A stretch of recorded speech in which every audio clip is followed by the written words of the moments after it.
The Atlanta Falcons looked fantastic on Thursday Night Football. Is this a sign of things to come for that offense? All that and more in this episode of the Locked On Dynasty Football Podcast.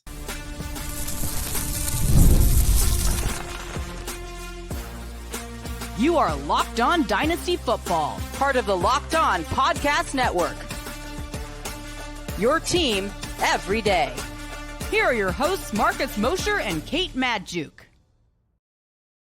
Welcome back to the Locked On Dynasty Football Podcast, part of the Locked On Podcast Network, your team every day. We'd like to thank you for making us your first listen of the day. Today's episode is brought to you by FanDuel. Place your first $5 bet and you'll get started with $200 in bonus bets guaranteed. Just visit FanDuel.com to get started. Welcome back. I am your host, Marcus Mosher. You can follow me on Twitter at Marcus_Mosher. It's a solo show today. Kate Madjuk is off. She will be back on Monday to break down all of the Week 5 action. But we got a great start on Thursday Night Football. What a game. I would say probably the game of the year so far. Buccaneers at Falcons. Falcons win 36-30 in overtime. It took a fantastic drive by Kirk Cousins at the end of the game just to get this one to overtime. Younghoe had to make, I believe, a 53-yard field goal. And then on the first possession of overtime, Cousins leads them right down the field. And it's Cardero Hodge who scores the game-winning touchdown.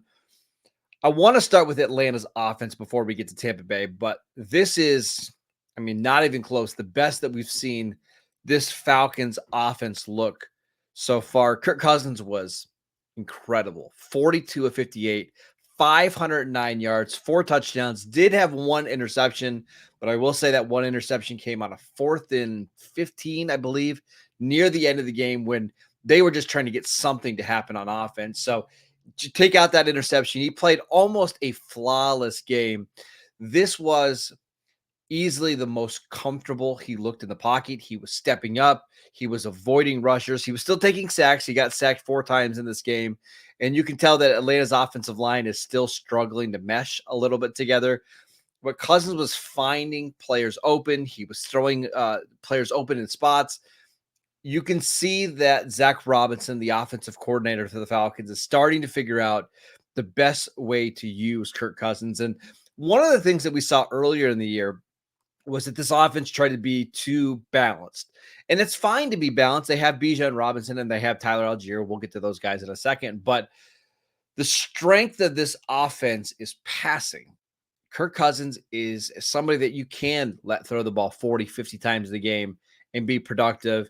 And they have the receivers in the passing options to do that. Let's go over some of the numbers. Drake London, 12 for 154 and a touchdown on 13 targets. This is the best that he's ever looked. And I know the targets have been an issue before. Maybe you could just chalk that up to Drake London finally getting more opportunities. But what I saw in this game was London figuring out where to be at the right spot. There was a couple big plays late in this game where it's 3rd and long and Drake London is settling into a soft spot of his zone and then coming back to the football. Those are the things that he wasn't doing the first 2 years of his career.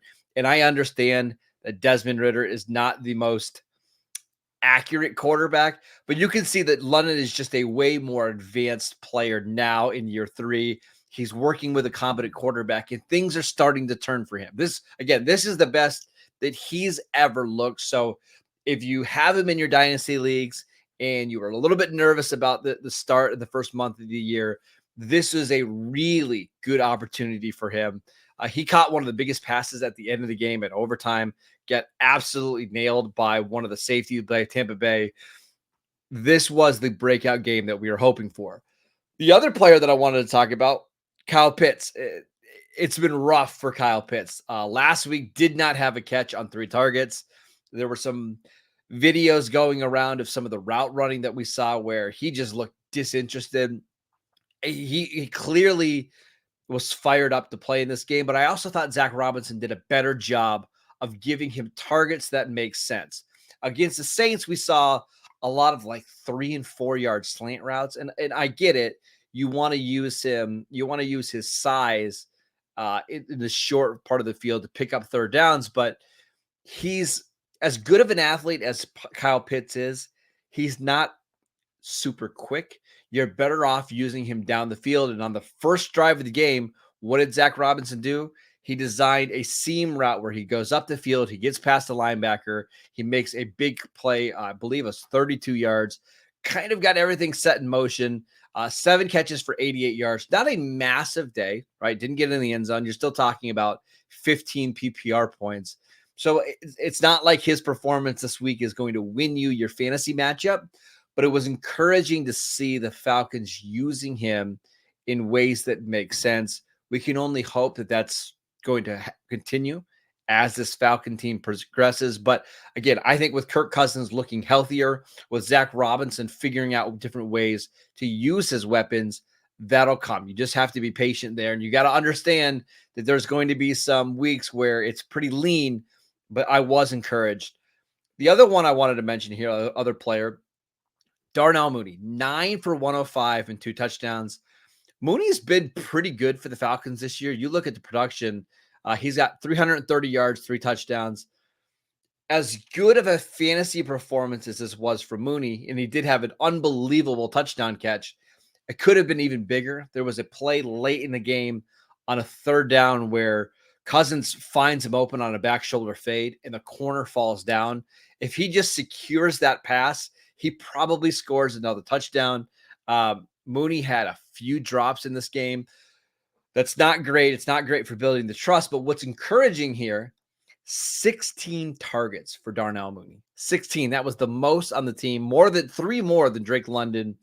It's just clear that Darnell Mooney is going to have a role in this offense, and it makes sense. He's the only one that has game-breaking speed other than Bijan Robinson, but in the passing attack, he's the only one that can really make plays down the field. And if you bought him low in your dynasty leagues, wide receiver 82 in the month of September, you got to be loving this because he's been producing not consistently, but he's been giving you some of these spike weeks. And that's what you want from a what the heck flex, just depending on the matchup. So Darnell Mooney is somebody that I'm looking to acquire moving forward, even after this big game, because whether it's Cousins this year, Michael Penix in the future. And again, I think Michael Penix fits Mooney really well because I think he's going to give him some more of those downfield targets. I think Mooney fits in really well with Drake London and Kyle Pitts because he gives them some of that speed and quickness that those other 2 receivers just don't have. We did see some Ray McCloud in this game. A lot of Ray McCloud targets, 9 targets, 6 for 66. That's not going to happen every week. That's a little bit game dependent, but Mooney and London, big winners coming out of this game.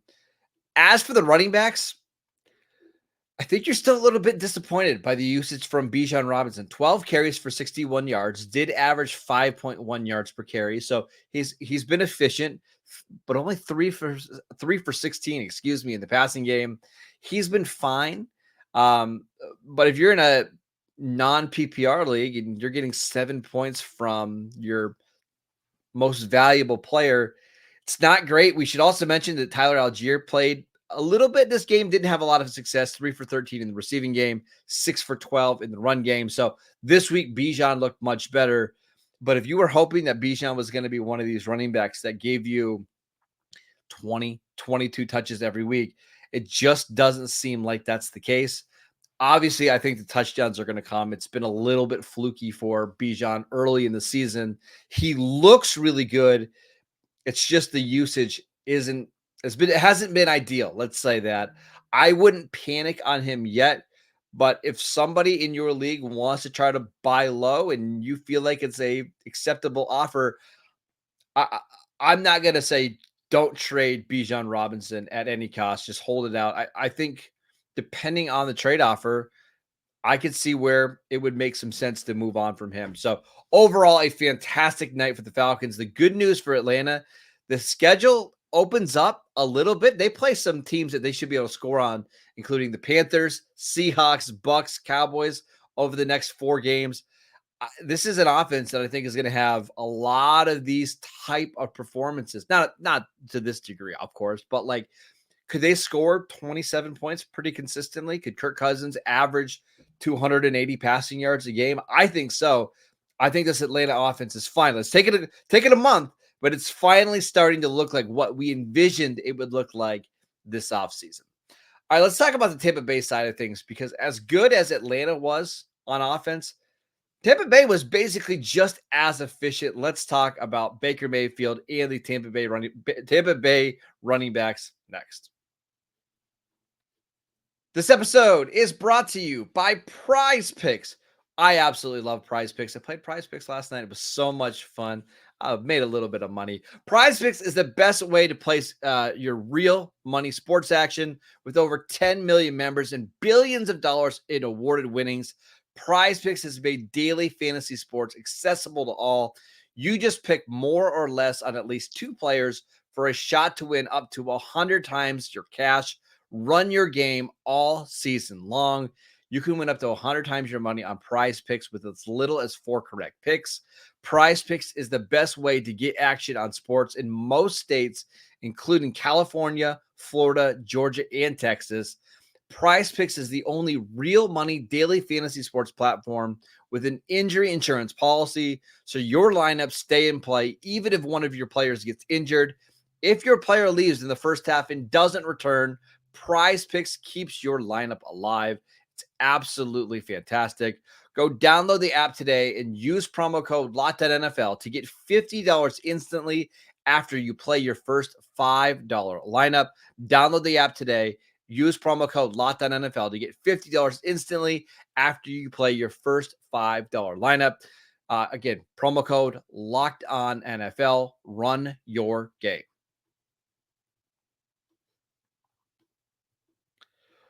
Welcome back to the Locked On Dynasty Football Podcast. We'd like to thank you for making us your first listen of the day. For your second listen, go check out the new Locked On NFL show. 2 shows every single day, one in the morning with Tyler Rowland, one in the afternoon with Tony Wiggins. They have fantastic discussions, real NFL talk. Matt Williamson, our guy, is on the Friday show, so make sure you check that out wherever you get your podcasts and on YouTube, Locked On NFL. All right, let's talk about the Tampa Bay side of things because, again, Baker Mayfield was dealing 19 of 24, 180 yards, 3 touchdowns. They just didn't run as many plays as Atlanta did. I remember Atlanta had 59 passing attempts in this game, but Baker was on the money. I mean, he was dealing in the first half. Tampa Bay scored 24 first-half points. The offense got a little stagnant in the second half, but if you had any concerns about what this offense would look like without Dave Canales running it, and now with Liam Cohen running this offense, don't. Like, Baker Mayfield is completely comfortable. And we should mention, this is with Tampa Bay's offensive line still being a little bit beat up. Their right tackle, Luke Gadecki, who is a very, very good player, has missed the last several weeks with an injury. He is expected to be back in week 6. When he's healthy, this offense is almost unstoppable because of all the weapons. Another big game from Mike Evans, 5 for 62 and 2 touchdowns. He looked good. Chris Godwin, 5 for 64 in the receiving game, also added in 1 carry for 2 yards. You know who you're starting in this offense. Baker Mayfield, Chris Godwin, Mike Evans. They are every week starters, and you don't have to think about it. You said it, you forget it. The rest of the offense, though, is tricky. So let's run through the running backs really quickly. Rachaad White, 10 carries for 72 yards. 0 touchdowns, but did look really good. Added in 3 catches for -6 yards. So PPR leagues, you love that you're getting like 2.5 points there, even though you lost yardage. So looked really good that way. But only 10 carries. This was somebody who earlier this offseason was being drafted right around RB10 going into the month of September. It did drop a little bit. I'm looking at Dynasty League football right now. Rachaad White being drafted RB13, still a little high for a running back that's only getting 10 carries. But again, want to mention game script here. The Falcons just ran so many more plays than what Tampa Bay did because Tampa Bay was hitting big plays. So Rachaad White looked really good. There was also a couple short yardage carries in there where he was asked to get 3 yards. He got 3 yards. That brought down his yards per carry. Did have a 56-yard rush where he looked fantastic. But the story for me is Bucky Irving, who he had 9 carries for 44 yards in this game. Also added in 2 for 12 in the receiving game. looked just as good as Rachaad White did. I know the yards per carry were a little bit lower, but looked just as good.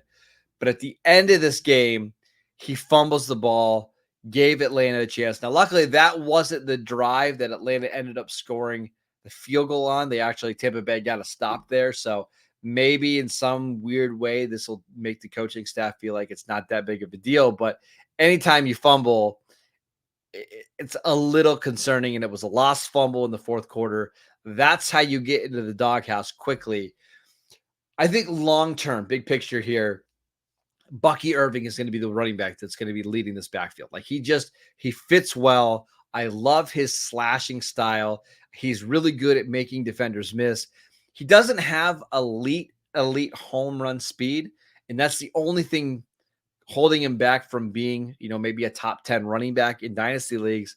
I mean, obviously he's small as well, but I just get the sense that his style of running fits best with Liam Cohen and Baker Mayfield. So we will see him. However, what about this year? What is it going to look like going forward? It feels very much like this is going to be a committee approach where they like Rachaad White. They like what he can do in short yardage. They want to get him 13 to 15 touches a game. They want Bucky Irving somewhere between that 8 to 10 touch mark. And it might just make it a disaster for fantasy right now. I think eventually, once the Buccaneers move on from Rachaad White, once he hits free agency, this will be Bucky Irving's backfield. But there's also a chance that Tampa Bay drafts somebody else to get some size in there, somebody that can, work the short yardage and the goal line stuff. So it's frustrating. I think that's the best way that we can put it right now. This is a frustrating backfield that I don't know is going to get solved unless we have an injury this year. And obviously, we're never rooting for injuries at the running back position. But I think White and Irving are both talented players in a talented offense. And I think the Buccaneers know that they are going to be contenders in December and January. So it makes sense to use both of these running backs. Try to keep them fresh when we get to the end of the season. Tampa Bay's schedule does get pretty hard once we get into the second half of the year. I don't know what to do. I wish I could give you an answer to go out and be like, hey, go trade for Rachaad White, go trade for Bucky Irving. I wish I could give you some actionable advice here, but it just feels like this is one of the backfields all year where you're probably going to guess wrong every single week. I will say in regards to Bucky Irving, at least it seems like he's getting consistent work. You look at his rushing attempts over the last 3 weeks, 9 carries, 10 carries, 9 carries. Against the Lions, 7 carries. Against the Commanders, 9 carries. So this isn't like a situation where he's going to be completely phased out one way or the other. Like, they want him to have a role. So that's really good. And I would assume, again, just assuming here, as the season goes on, maybe he gets some more work. But I don't see Rachaad White going away either. I mean, he's got double-digit touches in every single game so far this season. This Tampa Bay's offense is good. Maybe eventually they can support multiple running backs. I just would like to see them support one top 15 running back because we're just not there yet. It's a frustrating backfield. But the good news is, this is a good team, a good offense. Something will eventually break one way for Irving, for Rachaad White. So we should get some answers relatively soon. All right, let's do some commotion, some players that you should promote from your bench or maybe even the waiver wire into your starting lineups this week. We will get to that next. This episode is brought to you by FanDuel. Hey, NFL fans, you can start the season with a big return on FanDuel, America's #1 sportsbook. So when you get a hunch in the middle of a game, you can check out the latest stats, view live play-by-play, and so much more on the same page where you place your bets. You'll get started with $200 in bonus bets guaranteed when you place your first $5 bet. There's so many different fun ways that you can spend that $200 in bonus bets. You guys probably know by now, I love betting on the futures market. So like if you want to go bet on which teams are going to win their division, maybe pick 2 or 3 teams that you think are going to win their division. That's always fun. I like betting on the awards like MVP, Defensive Player of the Year. A lot of great markets available on FanDuel. But if you just want to bet on the games this weekend, I like the Steelers to beat the Cowboys. Steelers are -1.5-point favorites at home on Sunday Night Football in Pittsburgh. I think that's a pretty good bet. A lot of different ways to use those $200 in bonus bets that you'll get guaranteed when you place your first $5 bet at FanDuel.com, America's #1 sportsbook. Welcome back to the Locked On Dynasty Football Podcast. We'd like to thank you again for making us your first listen of the day. Again, Kate Magic will be back on Monday to break down all of the action from week 5. But right now, let's do some commotion, players that you should promote from your bench into your starting lineups this week. And let's start with my guy, Wan'Dale Robinson, who is a staple of commotion. Last week had 14 targets against the Dallas Cowboys, only had 71 yards, but 11 catches for 71 yards. This week they play Seattle in Seattle. The Seahawks have had only 6 days rest. The Giants have had 10 days rest. They should be ready to go. But Malik Neighbors will not be ready for this game. That's been the reports. He's not practiced this week as he deals with concussion symptoms. That means just more of Wan'Dale Robinson. I would expect Darius Slayton to get some more opportunities. Maybe we see more of Jalen Hyatt here against the Seahawks. But this is a game where I think Wan'Dale Robinson very easily could get double-digit targets again. And if you're in your PPR league, right, and this is why we mentioned Wan'Dale Robinson, he has scored at least 9.8 PPR points in every single game this year. He's gone over 12 points in 3 of the 4 games. He's a unspectacular but reliable option. It's just clear that they like him in the short to intermediate part of the game. Daniel Jones trusts him to get open, make plays after the catch. I think Wan'Dale Robinson, if you're just looking for somebody that can give you 12 to 13 PPR points, I think he's a good bet. We've got a lot of injuries this week. We've got bye weeks. We've got players holding out for trade requests like Devontae Adams. So if you need somebody this week that's just going to not get you a 0 and give you some functional points, I think Wan'Dale Robinson is a really good bet. He's one of my favorite plays this week. But who else? What other players this week should you consider putting into your starting lineups from your bench? How about a tight end? Everybody right now is looking for tight end production. We can go back to the well with Zach Ertz. I know Zach Ertz is not an exciting player, but he does have at least 3 receptions in all 4 games this year. He has not scored a touchdown yet, so I do think we're going to see some touchdown regression here a little bit. This Browns team is not great against stopping tight ends. I think this is a game where Jaden Daniels is going to have to get rid of the ball quickly. Zach Ertz, actually, he's tight end 10 on the season. He's probably owned or not owned in most of your dynasty leagues right now. I think he is somebody that at least I'm intrigued with if you need some production. And let's do another receiver. Trey Tucker. And again, this one, he might be owned in your league, but right now on ESPN redraft leagues, only rostered in 15% of leagues. Your dynasty leagues, depending on the bench sizes, he might be a free agent. Again, no Devontae Adams this week. Not a surprise as he continues to deal with his hamstring / trade request. But Trey Tucker is somebody who is firmly involved in this offense. Over the last 2 weeks, 12 catches for 127 receiving yards and a touchdown. Also gets some work in the run game as well. Scored a rushing touchdown last week. They play the Denver Broncos this week, and that's a really tough matchup. We know how good Denver's been in the secondary. But Trey Tucker is somebody that has the type of speed where he only needs 1 deep ball from Gardner Minshew. The good news from the Raiders is that they are using Tucker on other routes besides just deep passes. They're trying to get him involved. They're trying to get him on drag routes and slants and behind the line of scrimmage stuff. So again, if you're just looking for somebody that can help give you something this week and somebody who's going to be on the field a bunch, Trey Tucker is a really, really good option. And what about at quarterback? Is there a quarterback out there that could help you this week? I kind of like Jacoby Brissett. I know, listen, say what you want about Jacoby Brissett. He's not been great this year. But they are playing the Miami Dolphins, who just allowed Mason Rudolph to go up and down the field against them last week. Mason Rudolph, that's a backup quarterback on a short week. Jacoby Brissett against the Miami Dolphins in New England, 1:00 game, short rest for the Dolphins. It feels like the Dolphins season's kind of over, and I wouldn't be surprised if you see them pack it in a little bit. I think Jacoby Brissett, this is kind of the game that he needs to keep Drake May on the sideline. I think you're going to see the Patriots open up the passing attack a little bit more. You're in a super flex league. You want somebody that has a chance to go for 200 yards and maybe multiple touchdowns. I like Jacoby Brissett, who is currently rostered, get this, in 0.5% of ESPN leagues. Again, I understand dynasty leagues, super flex leagues.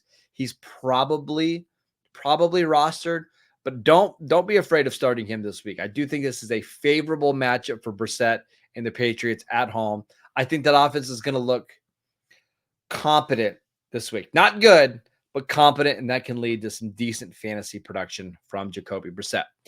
That is it for today's show. We want to thank you for making Locked On Dynasty Football your first listen every single day. It's a solo show. We don't do solo shows very often here on the Locked On Dynasty podcast, but Kate will be back on Monday. Go follow the podcast wherever you get your podcasts. We are free and available on all platforms. I'm at Marcus _Mosher. Enjoy week 5. We'll break it down all on Monday.